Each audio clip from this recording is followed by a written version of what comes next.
ઓમ નમો નારાયણ. હું અરુણાબેન પી ગોસ્વામી સુરતથી તમારું સ્વાગત કરું છું અરુસ કિચનમાં. તો આજે આપણે બનાવશું બ્રેડના મિની પીઝા. તો એના સારું આપણે આ બ્રેડ લીધી છે. તો 7 થી 8 બ્રેડ આપણે લીધીશ. અને મકાઈ, તો થોડીક આપણે મકાઈ લીધીશ. અડધી મકાઈના દાણા કાઢીને આ રીતે લીધાશ. અને અડધું આપણે કેપ્સિકમ લીધું છે. એક ચીઝની ક્યુબ લીધી છે. અને થોડુંક આપણે મોઝરેલા ચીઝ લીધું છે. પીઝા સોસ જોઈએ આપણે, અને માખણ.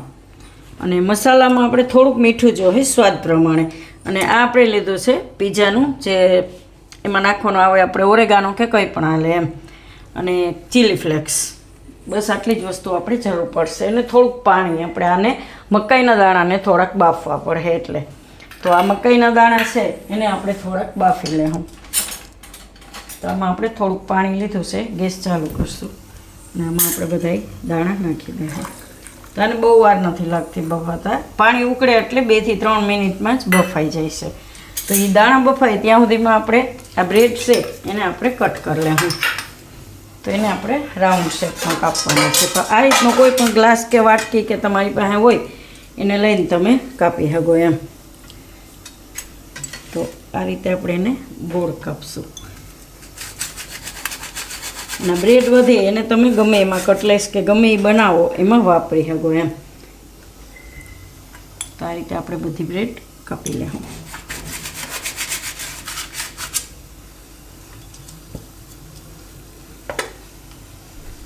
તો બ્રેડ આપણે બધી આ રીતે કાપી લીધી છે. અને આ મકાઈના દાણા આપણે પાણી એકદમ ઉકળી ગયું છે એને થોડીક વાર બીજા ગેસ ઉપર રાખી દેવું.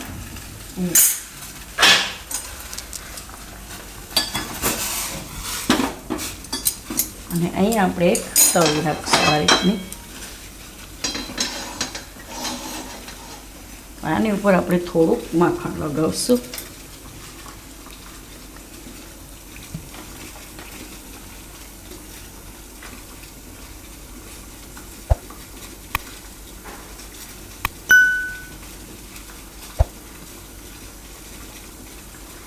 આ રીતે.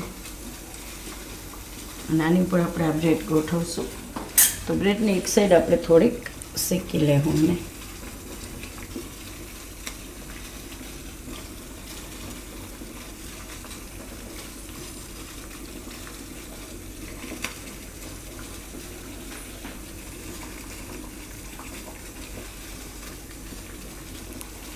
એક જ સાઈડ શેકવાની છે એને આપણે. તો તવી ગરમ થાય એટલે શેકાઈ જાય કાંઈ એકદમ. તો બ્રેડ આપણે આમાં આ રીતની શેકી લેવાની છે. એક જ સાઈડ, આ સાઈડ નથી શેકવાની. તો આ રીતની થોડીક કડક થાય એવી. તો આને આપણે આ પ્લેટ ઉપર ઊંધી ગોઠવશું. જે સાઈડ શેકેલી છે એને ઉપર રાખશું આ રીતના. આવી થોડીક કડક થઈ જવી જોઈએ આ રીતની. જો આ રીતની બધી લઈ લેવું. ગેસ બંધ કરી દેવું. હવે તવી ગરમ થાય એટલે એને શેકાતા વાર નથી લાગતી.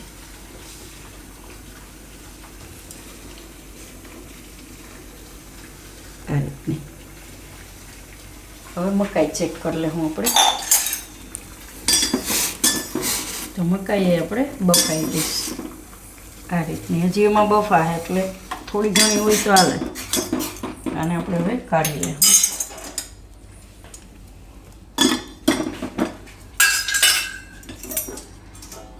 તો જેમાં આપણે સ્ટફિંગ તૈયાર કરવાનું છે એમાં પાણીની તારીને બધી કાઢી લેવું.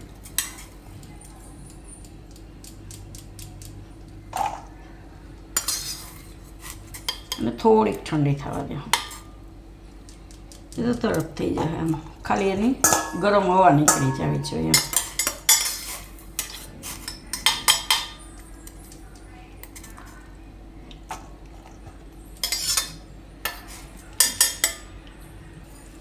તો મકાઈ આપણી ઠંડી થાય ત્યાં સુધીમાં કેપ્સિકમ છે એને આપણે ઝીણા ઝીણા ટુકડા કરી લેવા.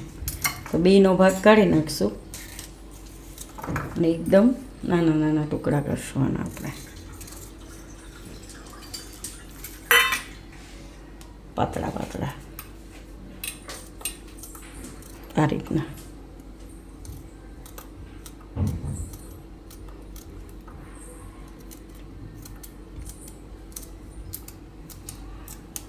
તો કેપ્સિકમ આપણે આ રીતે ટુકડા કરી લીધા છે અને મકાઈ આપણી હવે ઠંડી થઈ ગઈ છે આ રીતની.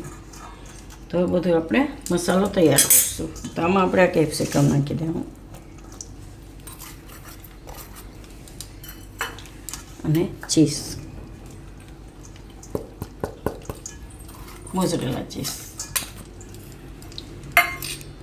અને ચીલી ફ્લેક્સ થોડુંક ઉપરથી નાખવું હોય તો નાખી શકો તમે. આપણે આ ઓરેગાનો અને મીઠું સ્વાદ પ્રમાણે. તો ચીઝ ખારું હોય એટલે મીઠું થોડુંક ઓછું નાખવાનું.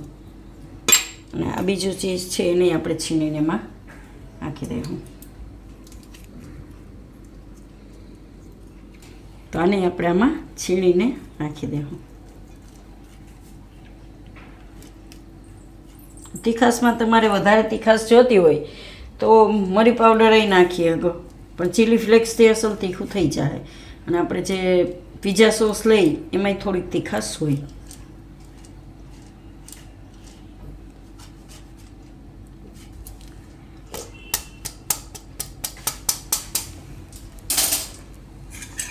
આને મિક્સ કરી લઉં આ રીતે.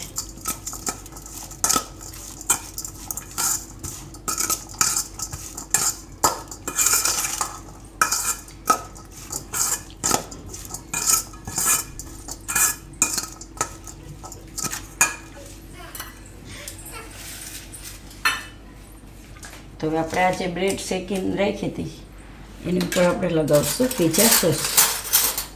આમાંથી બધામાં થોડો થોડો લગાવી લેવું આ રીતે. એટલે જે બ્રેડ આપણે શેકીને રાખી એની ઉપર આપણે રાખવાનું. જે પોચી છે એ બાજુ નથી રાખવાનું.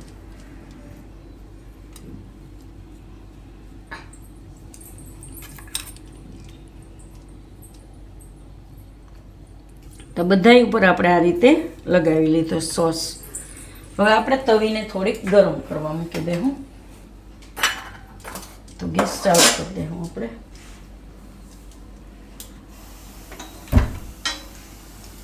આની ઉપર થોડું માખણ લગાવી લેવું.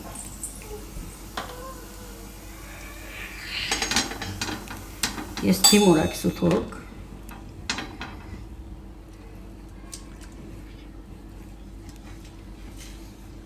એટલે માખણ આપણું આમાં ઓગળી જાય, બધું ગરમ થઈ જાય તવી.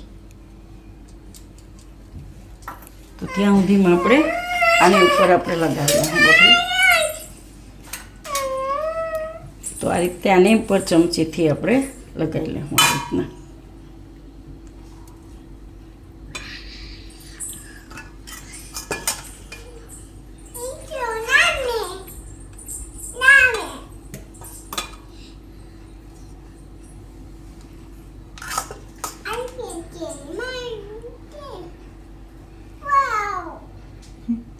વાવ, ગઈ દીદી તને.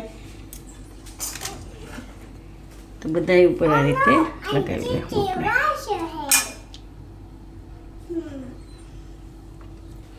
આ બધું આપણે આ રીતે તૈયાર કરી લીધું છે ને તવી આપણી ગરમ થઈ ગઈ અને માખણ આ રીતે એકદમ મેલ્ટ થઈ ગઈ. હવે આપણે આમાં ગોઠવી દેવું.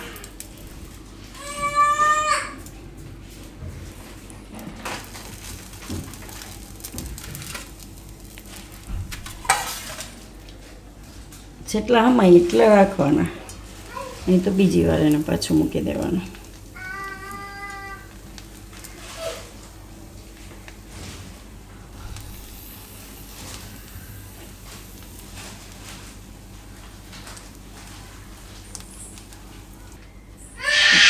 તો બધું આપણે આ રીતે ગોઠવી દીધું.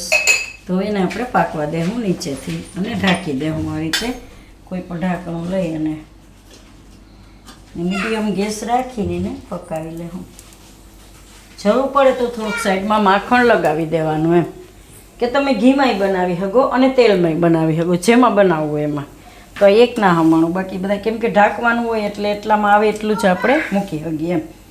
તો આને પાકવા દેવું. તો આને આપણે પકાવી લઈશું. હવે જોઈ લઈએ. ગેસ આપણે બંધ કરી દીધો કેમ કે આ લોખંડની તવી છે તો એને ગરમ થતાં બહુ વાર નહીં લાગે.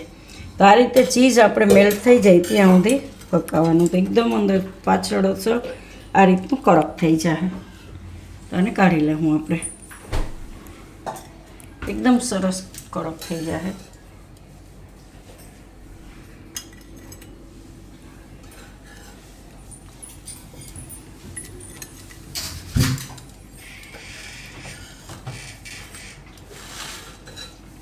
એકદમ સરસ છો.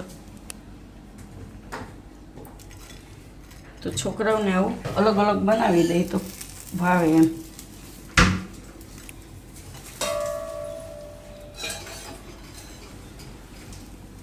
એક જ નહોતું હમણાં આપણે, કેમ કે ઢાંકવાનું હોય ને એટલે.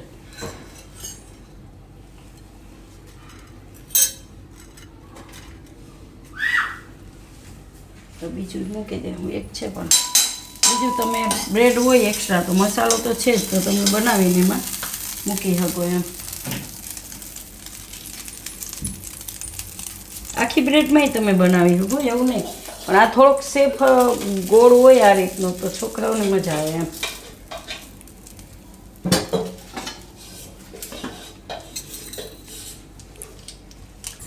તો તૈયાર છે આપણા મિની પિઝા, જે આપણે બ્રેડમાંથી બનાવ્યા છે એમ. તો જો તમને મારી આ રેસીપી પસંદ આવી હોય તો એને લાઇક કરજો, શેર કરજો અને મારી ચેનલને સબસ્ક્રાઈબ કરજો. અને બેલ આઇકન દબાવવાનું ના ભૂલતા. કમેન્ટ કરીને કહેજો કે તમને કેવા લાગ્યા બ્રેડના મિની પિઝા.